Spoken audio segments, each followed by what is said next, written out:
कभी भी किसी भी सब्जेक्ट के हों, जब आप पहली बार रीडिंग कर रहे हो तो कभी भी नोट्स मत बनाना। सेकंड बार रीडिंग कर रहे हो, नोट्स मत बनाना। नोट्स कब बनाना है? जब आप थर्ड बार उस बुक की रीडिंग कर रहे हो। थर्ड बार में नोट्स इसलिए बनाने होते हैं। गुड मॉर्निंग, नमस्कार, कैसे हैं आप सभी लोग?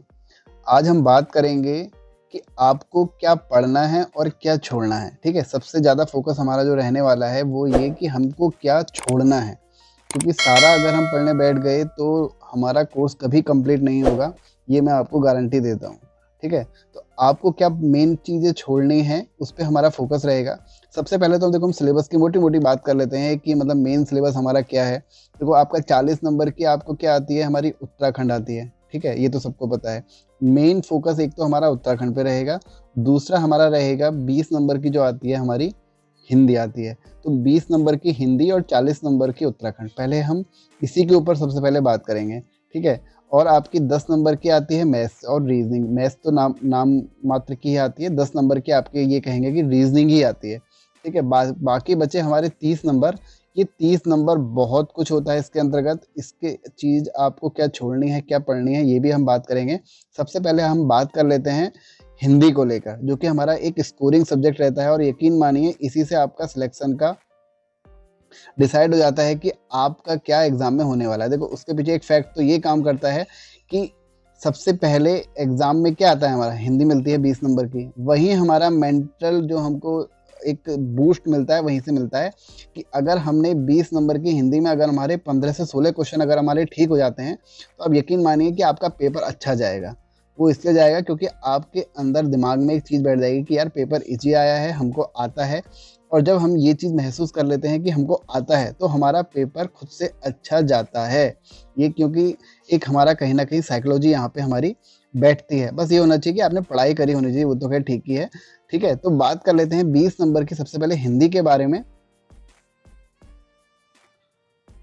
अब देखो मैं आपको यहाँ पे बस हिंदी में ये नहीं बताऊंगा कि भाई ये बुक पढ़ लो, ल्यूसेंट पढ़ लो, आपका काम हो जाएगा। ठीक है, या हरदेव जी की एक बुक आती है उसको पढ़ लो, आपका काम हो जाएगा।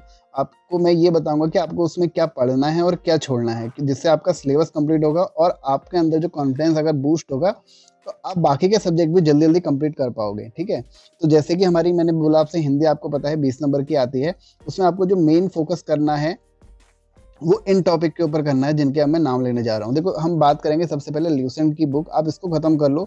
इसके अंदर क्या क्या खत्म करना है, पूरी बुक खत्म करने की बात नहीं कर रहा हूँ, कुछ टॉपिक आपको खत्म करने हैं।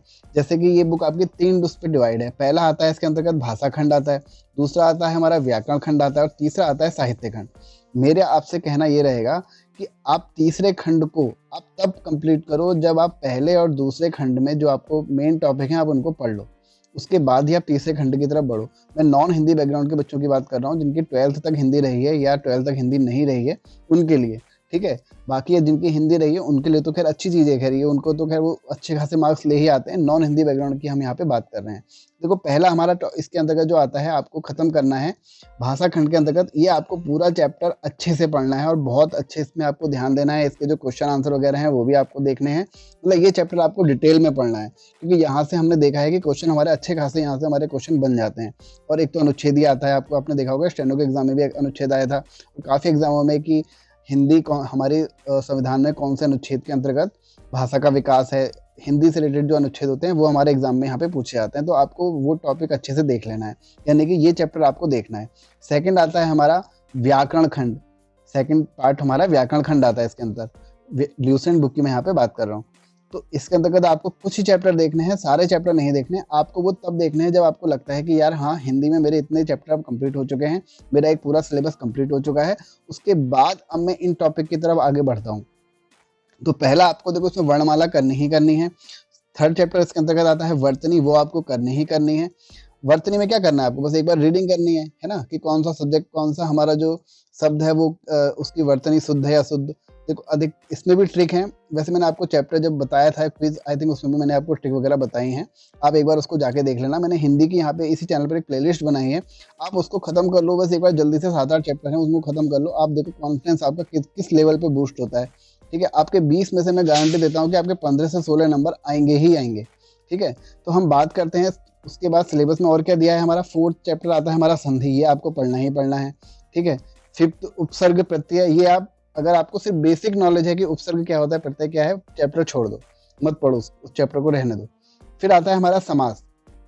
समास तो आपको पढ़ना है, रिवीजन भी बार बार करना है क्योंकि हम भूल जाते हैं। मैंने इसका भी एक वीडियो बना रखा है, आप देख सकते हैं, मैंने ट्रिक से उसको एक्सप्लेन कर रखा है। फिर आता है हमारा तत्सम तद्भव। इसमें भी आपको क्या करना है, कुछ गिने चुने शब्द देखने हैं, बस आप गिने चुने वर्ड देख लो और आपका ये चैप्टर कंप्लीट हो जाएगा। मतलब पूरा चैप्टर ये भी हमको देखने की उतनी जरूरत नहीं है। फिर आता है हमारा पर्यायवाची शब्द। देखो पर्यायवाची शब्द आप तब देखो जब आपका सिलेबस कंप्लीट हो जाए, क्योंकि पर्यायवाची शब्द आएगा 1 नंबर का और पढ़ना कितना सारा है ये देखो, आपका कितना ज्यादा टाइम लेगा, वो बहुत टाइम ले लेता है पर्यायवाची शब्द हमारा, सब रटने पड़ते हैं हमको। तो वो आप उसको थोड़ा स्किप कर सकते हो। कब के लिए, बाद के लिए, जब आपका एक बार सिलेबस कंप्लीट हो जाए। तो हमने एक हमने चैप्टर पढ़ा संज्ञा से अवयव, ये आप छोड़ दो एक बार के लिए, सिर्फ बेसिक चीजें देख लो। संज्ञा सर्वनाम क्या होता है ये तो खैर आप लोगों ने बचपन से भी पढ़ा होगा, और पर्यायवाची ये आपको छोड़ देना है। विलोम शब्द आप बिना पढ़े भी वहां पे कर ही आओगे अगर आपको थोड़ी बहुत नॉलेज है। तो विलोम शब्द भी एक बार रीडिंग मार लो ज्यादा से ज्यादा, वरना इसको ज्यादा इसमें ध्यान देने की जरूरत नहीं है, ठीक है। फिर आता है हमारा अनेक शब्दों के लिए एक शब्द। तो जो अनेक शब्दों के लिए एक शब्द है आपका, इसको आप छोड़ दो, आप एग्जाम में कर आओगे, है ना, आप एग्जाम में इसको कर आओगे। बात आती है हमारी फिर रिक्त स्थानों की पूर्ति है हमारा अगला चैप्टर, इसको भी छोड़ दो, कोई पढ़ने की जरूरत नहीं है।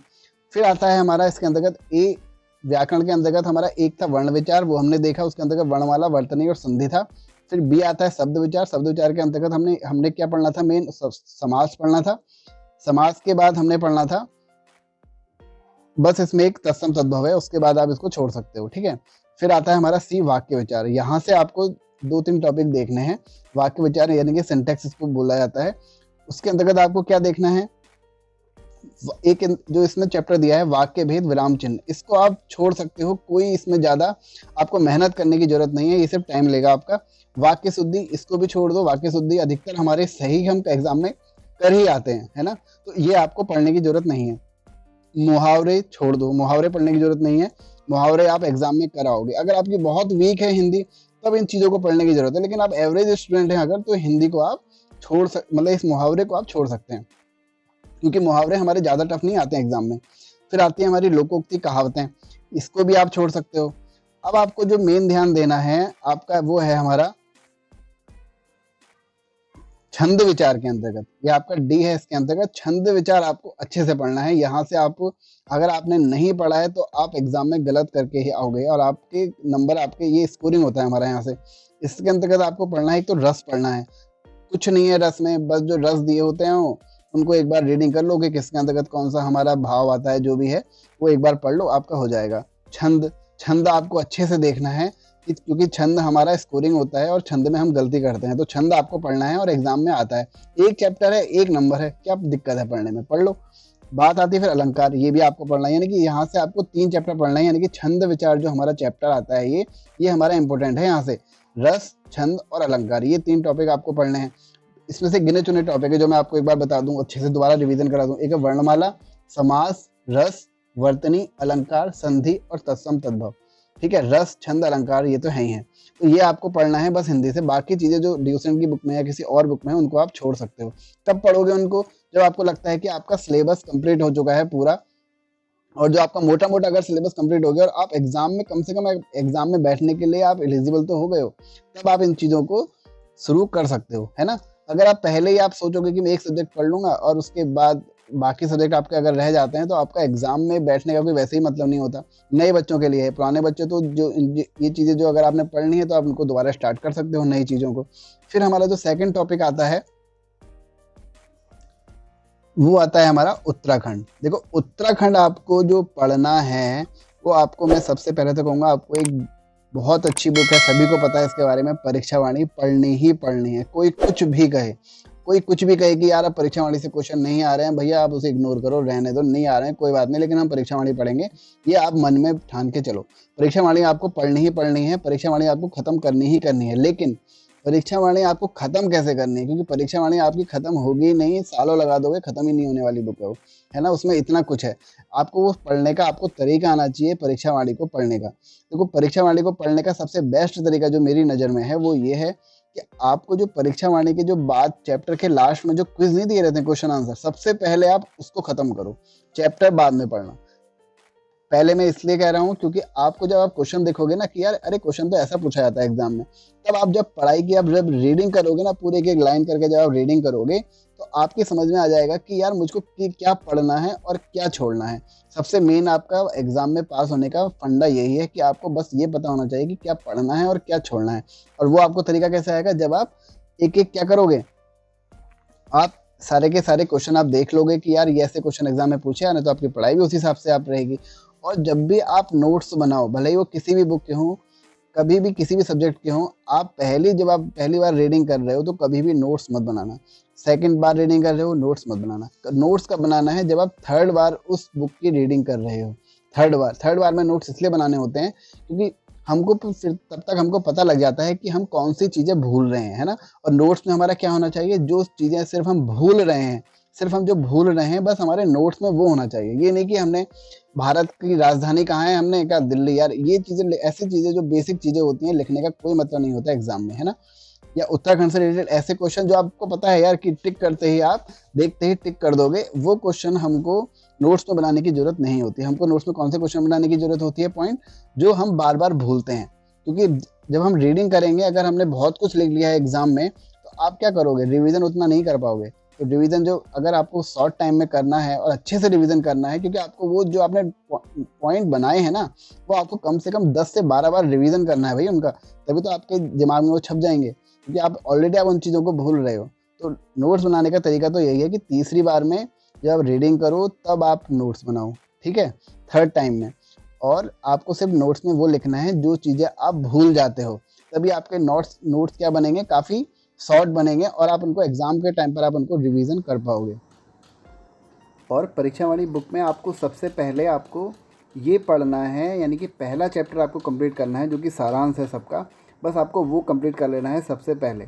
उस चैप्टर को कंप्लीट करने के बाद आप क्या करना, फिर क्विज़ में आ जाना। क्विज़ आपको सॉल्व करोगे, क्योंकि एक बार आपने जब पहले सॉल्व करी थी तो आप इतने ब्रिलियंट तो हो नहीं, या अगर आप इतने ब्रिलियंट भी हो, जैसे मुझे ऐसा नहीं कहना चाहिए, काफ़ी बच्चे एक बार में याद कर लेते हैं, तो अगर आप इतने ब्रिलियंट नहीं हो, एवरेज स्टूडेंट हो, तो आप क्या करो, उसके बाद पहले चैप्टर के बाद फिर वो दोबारा क्विज सॉल्व करो, तो उससे आपका रिवीजन भी होगा और आपकी तैयारी अच्छी होगी। जब आप ये 2 बार आप ये चीज़ें कर चुके होगे, क्विज को सॉल्व कर चुके होगे, फिर आप क्या जाना, चैप्टर में आ जाना, और जो चीज़ें आपसे छूट जाएंगी, जो कि एग्ज़ाम में हमारे पूछी जाती हैं, फिर वो आपके क्या हो जाएगा, कवर आपका वो भी हो जाएगा। तो आपकी परीक्षा वाली एक बुक अच्छे से तैयार हो जाएगी और आपका ये 1 महीना टाइम लेगी, बस 1 महीने में आपकी परीक्षा वाली बुक पूरी की पूरी कंप्लीट हो जाएगी, अगर आप इस तरीके से पढ़ते हो। क्योंकि आपको क्या होगा ना, पढ़ने में इंटरेस्ट आएगा, और जब हमको पढ़ने में इंटरेस्ट आता है तो हम क्या सोचते हैं कि यार कब खत्म होगा, है ना।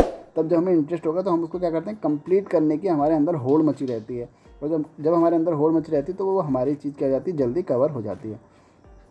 अब हम बात कर लेते हैं कि अगर आप परीक्षा वाली बुक ख़त्म करने के बाद आप थोड़ा और एडवांस लेवल पर जाते हो, तो आपको कौन सी बुक पढ़नी है। देखो, पहली बुक को जो मैं आपको प्रेफर करूँगा, ठीक है, पहली बुक परीक्षा वाली होगी। दूसरी होगी, अगर आपको और एडवांस लेवल पर जाना है तो अजय रावत जी की बुक है हिस्ट्री की, आप वो पढ़ सकते हो, ठीक है। और हमारी आती है नवीन इतिहास उत्तराखंड की एक बुक है, तो वो है हमारी यशवंत कठौत जी की बुक है ना, उनका नाम आई थिंक यही है, यशवंत तो है ही है, यशवंत जी की बुक है वो नवीन इतिहास, ठीक है। उसके बाद आपको एक बुक और है, उत्तराखंड का राजनीतिक एवं सामाजिक इतिहास, तो जो वो बुक है आपकी, वो घनश्याम जोशी जी की बुक है। आपको इस बुक का एक फ़ायदा यहाँ पे ये भी मिलेगा कि आपको इसमें ऑब्जेक्टिव क्वेश्चन भी मिल जाएंगे इस बुक के अंदर, और जब आप ऑब्जेक्टिव सॉल्व करोगे तो आप उनको जब आप टिक करोगे और आपके वो आंसर सही होंगे, तो आपको क्या लगेगा कि यार हमारा सिलेबस कंप्लीट अच्छे तरीके से हमारा हो रहा है ना। और 5वीं एक बुक का नाम जो मैं लूँगा वो है केदारखंड। ये है क्या, इसमें जिलों की बुक है, इसमें सब कुछ जिलों को डिटेल में बताया गया है, तो आप इसको भी प्रेफर कर सकते हैं। आई थिंक ये हेमा उनियाल जी की ये बुक है। तो ये 5 बुक मैंने आपको बताई, आप इनको अच्छे से पढ़ सकते हो, या परीक्षा वाली एक बार कंप्लीट कर लो, बस वही आपके लिए इनफ रहेगी। मैं तो आपसे ये कहूँगा, परीक्षा वाली पढ़ लो बस एक बार, ठीक है। और अगर आप मेंस वगैरह की तैयारी कर रहे हो, तब आप इन बुक को आपको प्रेफर करना ही पड़ेगा, जिनके नाम मैंने आपको लिए हैं। अब हम बात कर लेते हैं, अगला टॉपिक है जो कि हमारा मैथ्स और रीजनिंग का। देखो, जो मैथ्स और रीजनिंग, एक मैथ्स की एक बुक आती है जिसका नाम है क्विकर मैथ्स, ठीक है। आप उसको फॉलो करो अगर आपको अच्छे से तैयारी करनी है।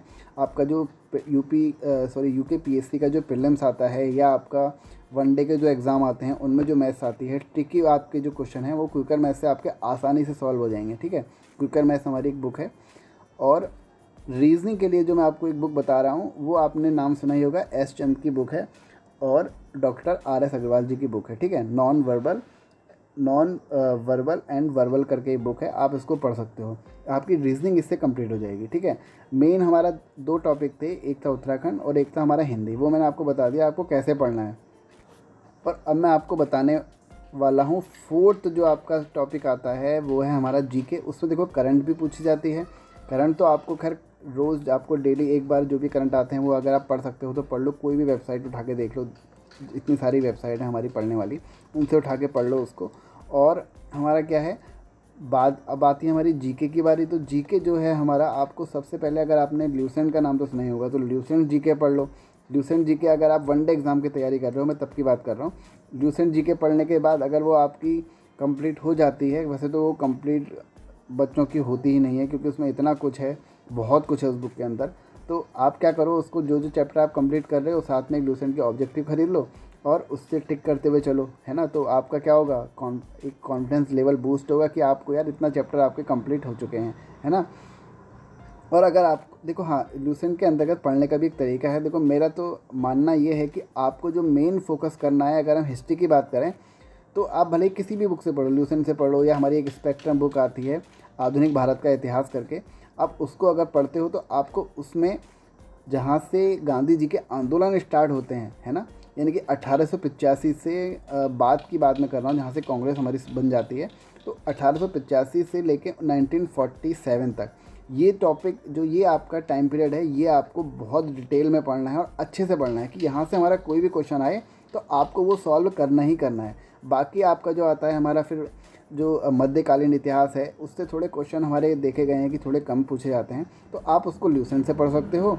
और जो हमारा पहली वाली जो इतिहास आता है, हमारा जो प्रारंभिक इतिहास है, आरंभिक इतिहास, जिसमें हमारा सिंधु सभ्यता है, मोहनजोदड़ो वगैरह, ये सब कुछ है हमारा, तो ये भी आप ल्यूसेंट से पढ़ सकते हो। ये दो टॉपिक आप ल्यूसेंट से पढ़ लो और बाकी आप एक स्पेक्ट्रम की बुक आती है आधुनिक भारत का इतिहास, आप उससे पढ़ के इसको कंप्लीट कर सकते हो। फिर आती है हमारी, मैं अलग अलग बुक की बात कर रहा हूँ। पहली बुक तो आप अगर आपको सिर्फ शॉर्ट में पढ़ना है तो ल्यूसेंट हमारे लिए ठीक है, उसमें भी उस बुक में भी हमारा बहुत कुछ दिया गया है। बात फिर आती है हमारी, देखो जिस अगली बुक का नाम है हमारा पॉलिटी M लक्ष्मीकांत। देखो इसको तो पॉलिटी का ग्रंथ बोलते हैं। जो बच्चे हमारी प्रीलिम्स क्या कहूँगा, मेंस की भी तैयारी करते हैं, भले ही वो कोई सा भी एग्ज़ाम हो, UKPSC हो या UPSC हो या UPPSC हो, कोई भी हो, आपने M लक्ष्मीकांत का अगर नाम नहीं सुना है तो M लक्ष्मीकांत हमारी एक ऐसी बुक है जो उसमें आपका पॉलिटी से उससे बाहर क्वेश्चन हमारे नहीं पूछे जाते हैं।